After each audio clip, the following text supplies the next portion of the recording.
प्रदेश के संत कबीर नगर में बीजेपी के लोकसभा सांसद शरद त्रिपाठी और बीजेपी विधायक राकेश बघेल के बीच मारपीट पर पार्टी ने नाराजगी जाहिर की है।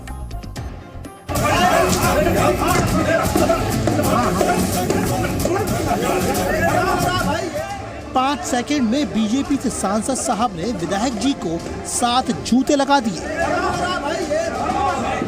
तस्वीरें बीजेपी सांसद शरद त्रिपाठी और बीजेपी विधायक राकेश बघेल के बीच संत कबीर नगर में कलेक्ट्रेट की बैठक के दौरान हुई मारपीट की है।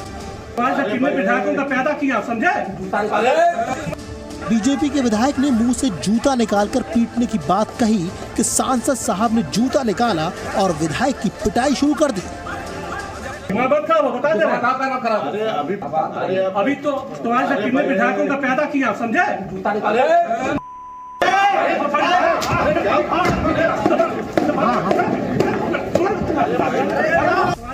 तस्वीरें किसी सड़क या नुक्कड़ पर गुंडे मवालियों की नहीं, बल्कि अपना वोट लेकर सत्ता तक पहुंचे सांसद और विधायक की। यूपी के संत कबीर नगर में कलेक्ट्रेट की बैठक के दौरान सांसद शरद त्रिपाठी और विधायक राकेश सिंह बघेल एक दूसरे से भिड़ गए। फिर जो हुआ उसकी तस्वीरें आपके सामने हैं। बताया जा रहा है कि शरद त्रिपाठी इसलिए भड़क गए कि एक शिलापट में विधायक राकेश बघेल का नाम था, लेकिन उनका नाम नहीं था, और इसी वजह से दोनों में विवाद बढ़ा और हाथापाई शुरू हो गई। सिर्फ जूते थप्पड़ ही नहीं चले, बल्कि ऐसे ऐसे अपशब्द कहे गए जो हम आपको सुना नहीं सकते।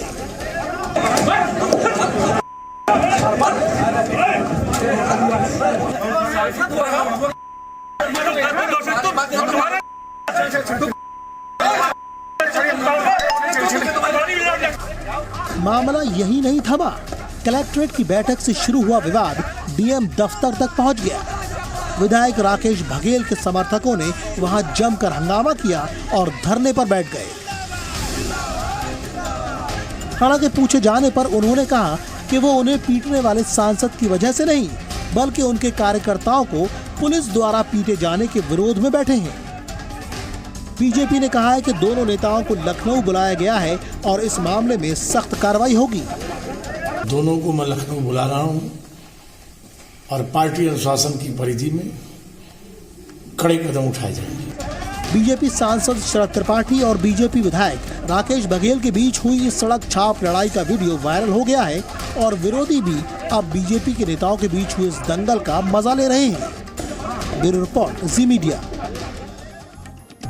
और चलिए इस मार पिटाई के बाद अब आपको दिखाते हैं बर्फ के बीच जिंदगी बचाने की जंग। हिमाचल के लाहौल स्पीति में भारी बर्फबारी के बीच बीमार महिला की जान बचाई गई। जिस तरह से ये जान बचाई गई आप देखकर हैरान रह जाएंगे। 40 किलोमीटर तक कंधे पर लेकर महिला को अस्पताल पहुंचाया गया।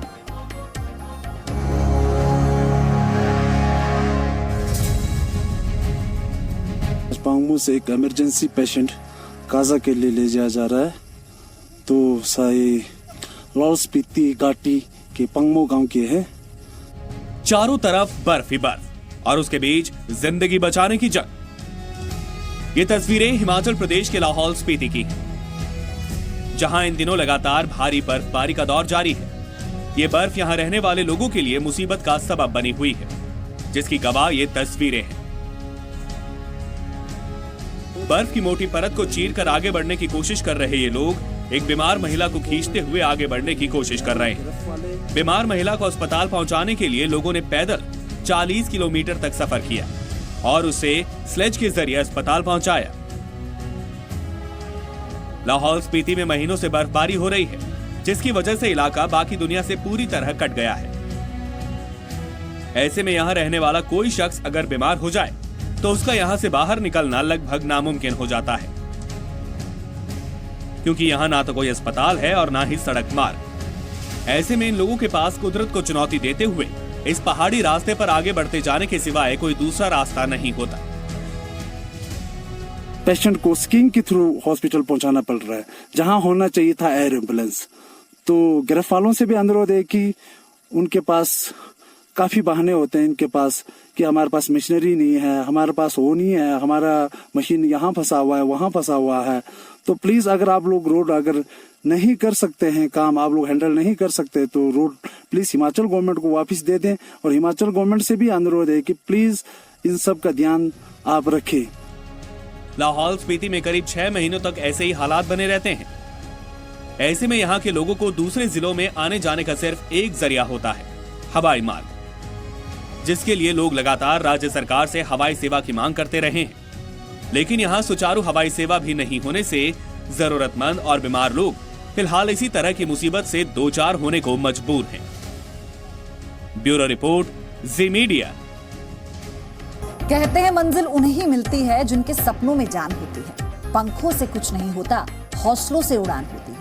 और ये कहानी उन सीआरपीएफ के महिला सुरक्षा कर्मियों पर सटीक बैठती है जो कश्मीर में तैनात हैं।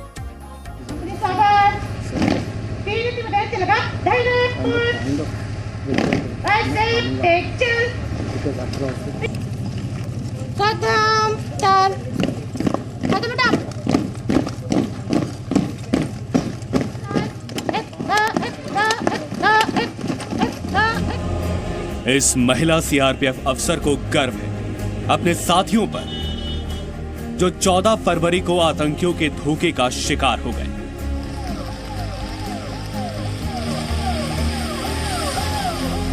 महाराष्ट्र की रहने वाली वृंदा उस धमाके को भूले नहीं भूलती। वृंदा को 40 साथियों के शहीद होने का गम जरूर है, लेकिन हौसला अभी भी मजबूत और अटल है। सर बहुत महसूस हो रहा है सर, मैं एकदम स्ट्रांग हो गई सर। मैं हर जगह ड्यूटी करने के लिए तैयार हूँ सर। जहाँ भेजेंगे मैं वहाँ ड्यूटी करूँगी सर। और अभी कर भी रही सर, हमारी लड़कियाँ भी कर रही सर। पूरे श्रीनगर में ड्यूटियाँ कर रही है सर। उच्च अधिकारी से जो भी हमको मिलेगा ऑर्डर, उस ऑर्डर का हम फॉलो करेंगे सर। वृंदा ही नहीं, पुलवामा हमले के बाकी चश्मदीद भी आतंकवाद का वजूद खत्म करने की कसम खा चुके हैं। आतंकी हमले के बाद सीआरपीएफ की महिला दस्तों ने मोर्चा संभाल रखा है। उस दिन से ये सोचा है कि जिस दिन हमें मौका मिलेगा तब हम अपने देश के लिए ज़रूर कुछ करेंगे और जो बुरा हो रहा है उसको ज़रूर रोकेंगे। उनका बदला हम वैसे लेंगे सर जैसे उन्होंने हमारा लिया, लेकिन हम पीछे से वार नहीं करना चाहते सर। हम आगे से जैसे सामना करके आमने सामने उनको टक्कर देना चाहते हैं। जब जो भी करेंगे सामने से करेंगे, उनकी तरफ पीछे से वार नहीं करेंगे। देशवासी को यही संदेश देंगे कि देशवासी हमेशा सुरक्षित ही रहेंगे। हम हर खतरे से लड़ेंगे, हर खतरे का सामना करेंगे। कश्मीर घाटी में तैनात करीब 1000 महिला सुरक्षा कर्मियों की मांग थी कि शहादत का बदला लिया जाए, मगर ऐसे में वो अपनी ड्यूटी नहीं भूली है। घाटी में ये महिला कर्मी केवल लॉ एंड ऑर्डर ही नहीं, बल्कि सभी संवेदनशील जगहों पर तैनात है। पुलवामा हमले के बाद निस्संदेह ही कश्मीर घाटी में सुरक्षा बलों के लिए चुनौतियां बढ़ गई है, मगर इस हमले के बाद इन जवानों का हौसला किसी भी तरह पस्त होता नहीं दिख रहा है।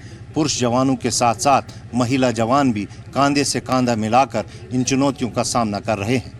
यही कारण है कि इन महिला जवानों को न सिर्फ अमन और कानून बल्कि संवेदनशील जगहों का सुरक्षा का जिम्मा भी सौंप दिया गया है। कैमरा पर्सन फाल मंजूर के साथ खालिद हुसैन, जी मीडिया, श्रीनगर।